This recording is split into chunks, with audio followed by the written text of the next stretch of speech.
Good evening, everyone. I'm not scared. I haven't taken my glasses off, so I can't see you, but because I can't read my paper here. This is a problem when you turn 30. This is what happens. Good evening, everyone. Lovely to see so many of you. And I must say, Vic actually lied to me. He said, Bala, we're having a small event. Will you come down? I thought, yeah, 20 people, I'll be there. But I believe there's about 800 people here tonight. So great. Yeah, give yourselves a clap. It's brilliant. Well, as Donna said, my name is Bala Takrar. I'm the founding director of Asian Foundation for Philanthropy. And it's a great privilege and an honor to be here tonight. And to be a judge for personal heroes. I mean, when I went through the nominations, I was really humbled, and that's the word I want to use. I was humbled by these fantastic women who are doing such excellent work. So women who are mothers, who are wives, who are sisters, they multitask, they go to work, take care of their children, they're carers. And ladies, would you believe it, they still have time for other people. How do they do it? So men in the audience, take notice. These women are really multitasking. And that's the reason why we have this category for personal heroes. Because frankly, women are understated and we're unsung heroes. We ourselves don't really recognize our qualities and the work that we do. We fought for our rights and, you know, we wanted equal rights, which we got, but we go beyond that.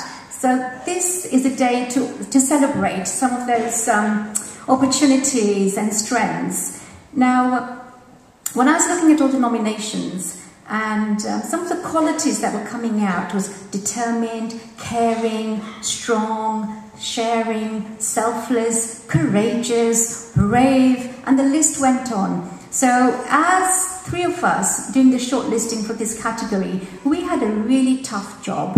And I would like to say to all the other nominees that you are all worthy of an award tonight, but unfortunately we had to only select 5. So what I'd like to do is to call out the 4 finalists, please. If you start making your way down here, there's Mary Farmer, Asmita Natwani, Ria Pala, and Yvette Burgess.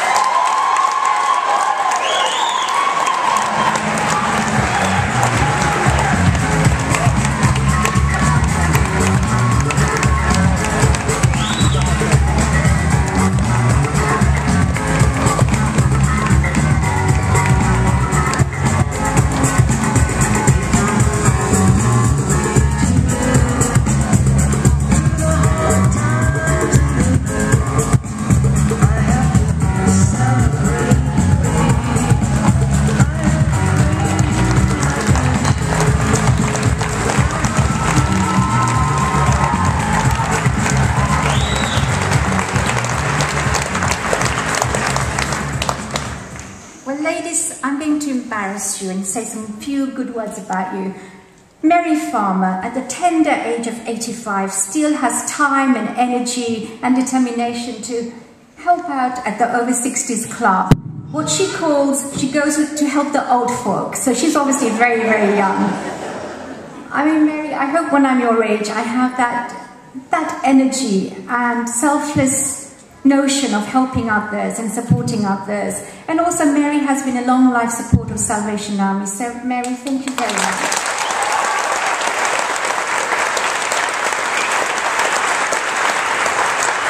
Asmita Nathwani, despite her osteoarthritis, she continues to work full-time at Leicester General Hospital. And she obviously loves her job and goes beyond the care of her duty by helping out with the translations. And I think it was her daughter who nominated her, says that she's a wonderful mom. She's also a full-time carer for her elderly mother. In addition to that, she set up her own business recently. And in addition to that, she's always helping all the family members, does all the housework, cooking, cleaning, absolutely everything. And even when she's very, very tired, she always has a smile on her face, like she does tonight.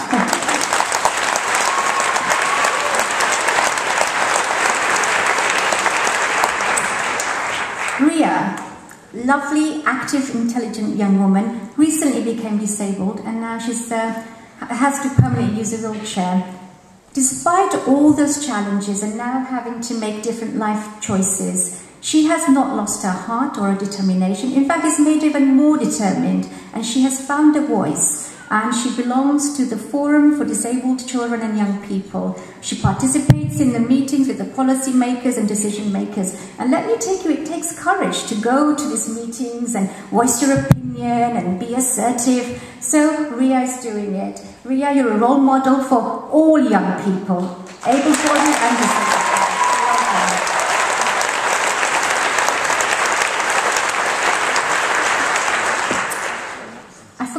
The criteria for this personal heroes was to nominate a woman who you admire and respect for having achieved something against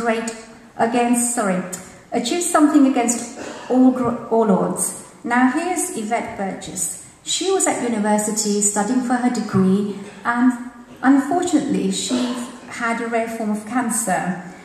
But you know, she was in hospital having numerous treatments, but none of that let her down. She was determined to get through her degree. Sitting in her hospital bed, she studied and passed her degree and her master's, and I believe she's doing her PhD.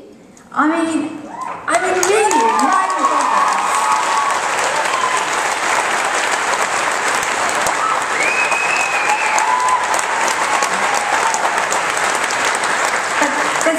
There's more. Her friends and her colleagues really admire her. They see her as a mentor. And in fact, she ends up supporting other people who need that little bit of courage and strength. So Yvette, thank you very much.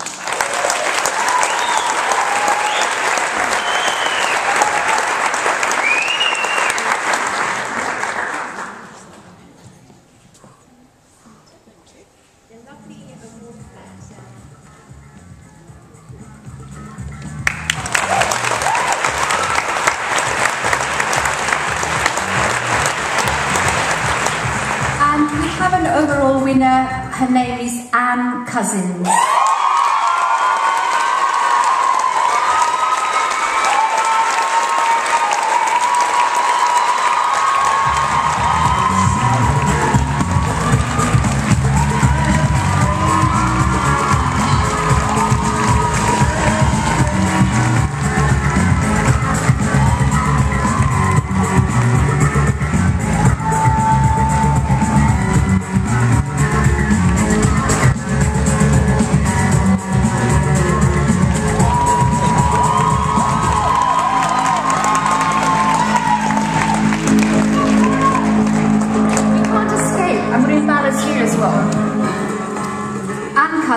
I mean, she is a wonderful, fabulous woman. I can tell by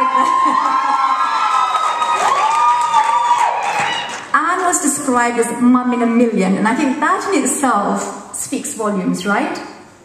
Now, Anne has been committed to a charity called Rainbows. For the last 15 years, she's been doing the Walk for Life, 15 miles, and she has raised thousands of pounds for this charity. So it's not just the money. There's more. Anne was also a carer for her son Stephen, who was born with multiple disabilities and required 24-hour support. As a single parent, she took care of him diligently, with love and with a lot of determination as well.